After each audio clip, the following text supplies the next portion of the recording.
já começou a falar um pouquinho sobre isso, né? Das virtudes e o testemunho do Carlos. A gente pode pegar aqui a fé, a virtude teologal, né? O Carlos, ele, incrivelmente, né? Ele fazia todo mundo acreditar, porque ele acreditava muito, né? No primeiro momento que ele já teve contato com a Eucaristia, ele tinha certeza absoluta que era o corpo de Cristo e nunca duvidou disso, né? Por isso que ele sempre foi na missa procurar este corpo de Cristo e sempre divulgou o corpo de Cristo.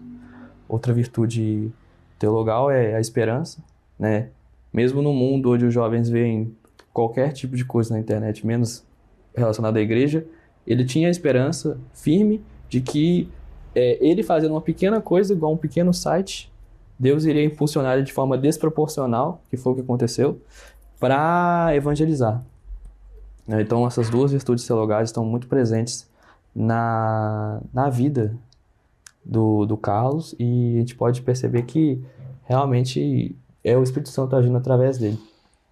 Quando a gente pensa também aqui sobre a tecnologia, a gente percebe que, igual eu falei, esse próprio podcast, né? Essa própria ideia, né? De que nós vamos atingir pessoas que estão muito além da nosso limite, pode até chegar uma pessoa de Portugal, de Espanha, de qualquer pessoa do mundo, mas principalmente a gente tem que entrar na internet para conversar com as pessoas que estão do nosso lado, né? Porque muitas vezes a pessoa está no celular aqui e existe uma barreira que a gente não consegue ultrapassar. Sim.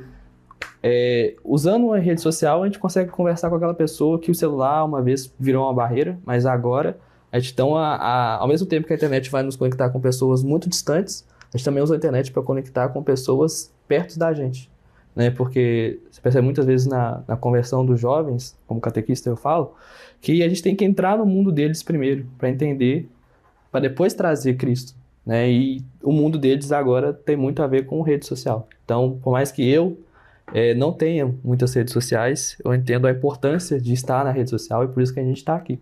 Então, o Carlos, ele nos deu esse insight, né, de que a evangelização também precisa se utilizar dos meios digitais, ainda mais na nossa época de agora. Sim, e recentemente eu tinha visto uma discussão, né, na internet a respeito desse tema, sobre a tecnologia em específico. Eu estava vendo um influenciador católico, o nome dele chama Lucas de Tomás, e ele fala sobre uma das relíquias de segundo grau que teve contato com os Carla Coots, que seria o PlayStation dele, né? Oh. Que ele utilizava semanalmente, né? Ele tinha restrições, ele gostava muito de jogar videogame, mas ele se restringia, né? E as pessoas, isso causou meio uma comoção, um alvoroço a respeito de como pode um PlayStation ser uma relíquia da igreja, né? Como pode isso acontecer? E eu acho que, nesse sentido, o Carlos, ele demonstra pra gente como que as coisas que a gente utiliza no dia a dia podem apontar para Deus, né? Podem ser utilizadas como instrumentos de evangelização, até um PlayStation, né? Um mero PlayStation. Então, como que a tecnologia ela pode ser aliada da santidade e não necessariamente inimiga, certo? Se o nosso fim é Cristo, né, todos os meios que chegam nesse fim vão nos ajudar, né? Então, não é o PlayStation em si que santifica, né? É Cristo que santifica através do PlayStation. Sim. Então, todos os meios que nós utilizarmos para chegar até Cristo são válidos, desde que seja ele nosso fim útil, né? Um detalhe que eu queria também tocar é que a outra virtude teologal do Carlos é a caridade. Sim. Né? Acabei não mencionando ela antes e não preciso dar mais exemplos, né? Acho que a caridade que o Carlos fez, contando a história dele, né? E aqui eu tenho o livro Carla Coots, na minha biblioteca católica, tenho O Céu Não Pode Esperar, um documentário feito por ele, e The Roadmap to Reality, que é um documentário americano feito sobre o Carla Coots. Essas são as três fontes que eu estou usando aqui para esse vídeo.